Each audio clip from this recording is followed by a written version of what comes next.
Du pape François, dernière catéchèse sur le discernement. Nous poursuivons et sont en train de finir les catéchèses sur le discernement, et ceux qui ont suivi ces catéchèses jusqu'ici pourraient peut-être se dire « Mais quelle pratique compliquée que le discernement !»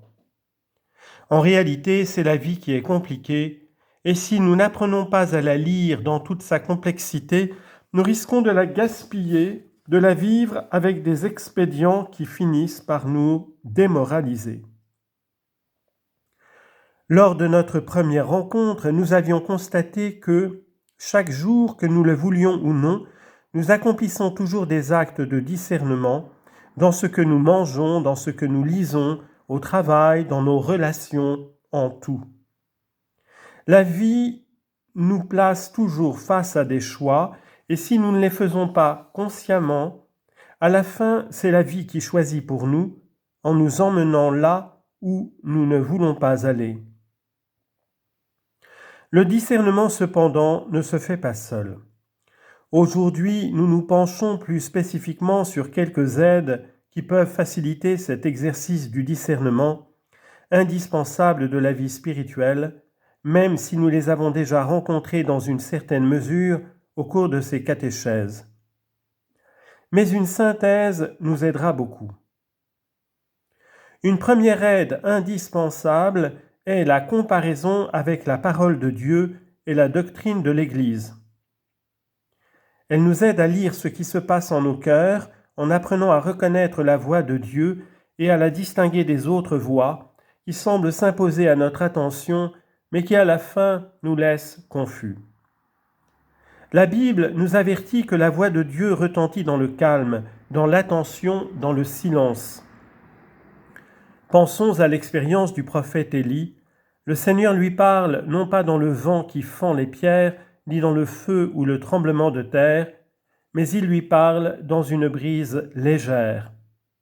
Premier livre des Rois, chapitre 19, versets 11 à 12. C'est une très belle image qui nous fait comprendre comment Dieu parle. La voix de Dieu ne s'impose pas. La voix de Dieu est discrète, respectueuse. Je me permettrai de dire, la voix de Dieu est humble et précisément pour cette raison apaisante. Et c'est seulement dans la paix que nous pouvons entrer au plus profond de nous-mêmes et reconnaître les désirs authentiques que le Seigneur a placés dans nos cœurs. Et tant de fois, il n'est pas facile d'entrer dans cette paix du cœur parce que nous sommes pris par tant de choses toute la journée. Mais, s'il vous plaît, calmons-nous un peu, entrons en nous-mêmes. 2 minutes, arrêtons-nous. Regardons ce que ressent notre cœur. Faisons cela, frères et sœurs, cela nous aidera tant, parce qu'en ce moment de calme, nous sentons immédiatement la voix de Dieu qui nous dit « Mais regarde cela, ce que tu es en train de faire est bon. » Laissons venir la voix de Dieu dans le calme, il nous attend pour cela. Pour le croyant, la parole de Dieu n'est pas seulement un texte à lire. La parole de Dieu est une présence vivante, est une œuvre de l'Esprit Saint qui réconforte, instruit, porte la lumière, la force, la fraîcheur et la joie de vivre. Lire la Bible, lire un passage, un ou deux petits passages de la Bible, sont comme des petits télégrammes de Dieu qui arrivent droit au cœur. La parole de Dieu est un peu, et je n'exagère pas, est un peu véritable avant-goût du paradis. Et c'est ce qu'a bien compris un grand saint pasteur, Ambroise évêque de Milan, qui a écrit « Quand je lis la divine écriture, Dieu retourne se promener dans le paradis terrestre. » Lettre 49, ligne 3. Avec la Bible, nous ouvrons la porte à Dieu qui se promène. Voilà qui est intéressant. Cette relation affective avec la Bible, avec l'Écriture, avec l'Évangile, conduit à vivre une relation affective avec le Seigneur Jésus. N'ayons pas peur de cela. Le cœur parle au cœur, et cela est une autre aide indispensable et non évidente. Souvent, nous pouvons avoir une idée déformée de Dieu, le voir comme un juge maussade, un juge sévère, prêt à nous prendre en défaut. Jésus, au contraire, nous révèle un Dieu plein de compassion et de tendresse, prêt à se sacrifier pour nous rencontrer, tout comme le Père dans la parabole du Fils prodigue. Luc chapitre 15, versets 11 à 32. Un jour, quelqu'un a demandé, je ne sais pas si c'est à sa mère ou à sa grand-mère, on me l'a raconté, mais que dois-je faire en ce moment ?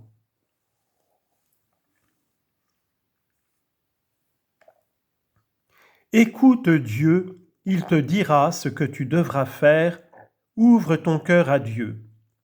Un beau conseil.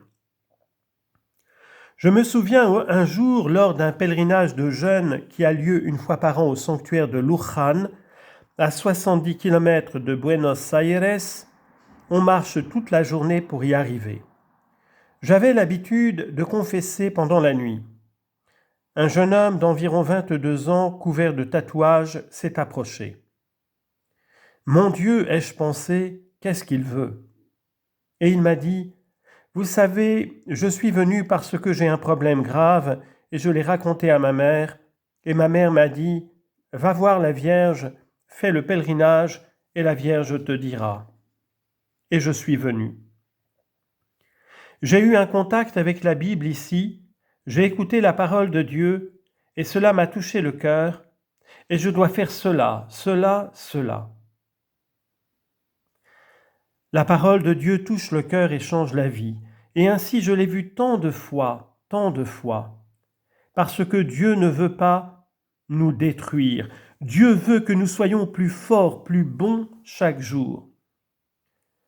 Celui qui reste devant le crucifié ressent une paix nouvelle, apprend à ne pas avoir peur de Dieu, car Jésus sur la croix n'effraie personne. Il est l'image de l'impuissance totale et en même temps de l'amour le plus complet, capable d'affronter pour nous toute épreuve. Les saints ont toujours eu une prédilection pour Jésus crucifié. Le récit de la passion de Jésus est la voie maîtresse pour affronter le mal sans se laisser submerger par lui.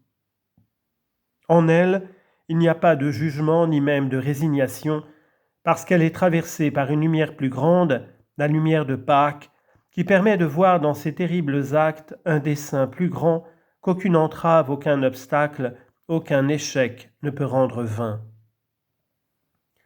La parole de Dieu te fait toujours regarder de l'autre côté, c'est-à-dire, il y a la croix ici, c'est triste, mais il y a une autre chose, une espérance, une résurrection. La parole de Dieu t'ouvre toutes les portes parce que lui, le Seigneur, est la porte. Prenons l'Évangile, prenons la Bible en main, 5 minutes par jour, pas plus. Emportez un évangile de poche avec vous dans votre sac et quand vous serez en voyage, prenez-le et lisez-le un peu. Faites cela et vous verrez comme votre vie changera avec la proximité de la parole de Dieu. Oui, Père, mais je suis habitué à lire la vie des saints. Cela fait du bien, mais ne négligez pas la parole de Dieu. Prenez l'Évangile avec vous et lisez-le, ne serait-ce qu'1 minute par jour. Il est très beau de penser à la vie avec le Seigneur comme à une relation d'amitié qui grandit jour après jour. Avez-vous pensé à cela ? C'est la voie. Pensons à Dieu qui nous aime. Il veut que nous soyons des amis. L'amitié avec Dieu a la capacité de changer le cœur. C'est l'un des grands dons de l'Esprit Saint, la piété, qui nous permet de reconnaître la paternité de Dieu. Nous avons un Père tendre, un Père affectueux, un Père qui nous aime, qui nous a toujours aimés. Quand on en fait l'expérience, le cœur fond et les doutes, les peurs, les sentiments d'indignité s'effacent. Rien ne peut s'opposer à cet amour de la rencontre avec le Seigneur. Et cela nous rappelle une autre grande aide, le don de l'Esprit Saint, qui est présent en nous et qui nous instruit, rend vivante la parole de Dieu que nous lisons, suggère de nouveaux sens, ouvre des portes qui semblaient fermées, indique des chemins de vie là où il ne semblait y avoir que ténèbres et confusion. Je vous demande, est-ce que vous priez le Saint-Esprit ? Mais qui est ce grand inconnu ? Nous prions le Père, oui, notre Père, nous prions Jésus, mais nous oublions l'Esprit Saint. Un jour, en faisant la catéchèse aux enfants, j'ai posé la question « Qui de vous sait qui est l'Esprit Saint ?» Et un enfant a dit « Moi, je sais. » Et qui est-il ? Le paralytique, m'a-t-il dit. Il avait entendu le paraclet et il pensait que c'était un paralytique. Et souvent, cela me fait réfléchir pour nous. L'Esprit est là comme si c'était une personne qui ne compte pas. L'Esprit Saint est ce qui donne vie à ton âme. Laisse-le entrer. Parlez avec l'Esprit Saint comme vous parlez avec le Père, comme vous parlez avec le Fils. Parlez avec l'Esprit Saint qui n'a rien d'un paralytique. En lui, il y a la force de l'Église. C'est ce qui te fait avancer. L'Esprit Saint est le discernement en action, la présence de Dieu en nous. Il est le plus grand don, le cadeau que le Père accorde à ceux qui le demandent. Luc chapitre 11, verset 13.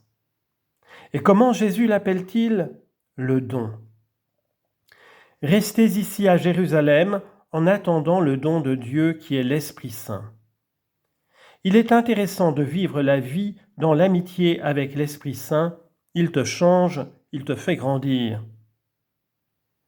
La liturgie des heures fait débuter les principaux moments de prière de la journée par cette invocation « Ô Dieu, viens à mon aide !»« Seigneur, à notre secours !»« Seigneur, aide-moi, car seul je ne peux pas continuer, je ne peux pas aimer, je ne peux pas vivre. » Cette invocation au salut est la demande irrépressible qui jaillit du plus profond de notre être.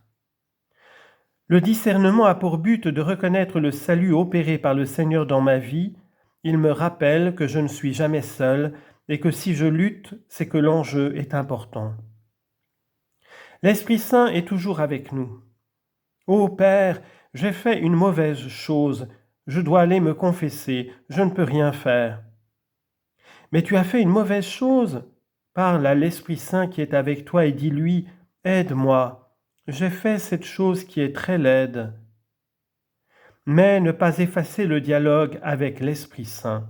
« Père, j'ai commis un péché mortel. » Cela n'a pas d'importance. Parle avec lui pour qu'il t'aide à recevoir le pardon. Ne jamais abandonner ce dialogue avec l'Esprit Saint et avec ces aides que le Seigneur nous donne. Nous ne devons pas avoir peur. En avant, courage et dans la joie.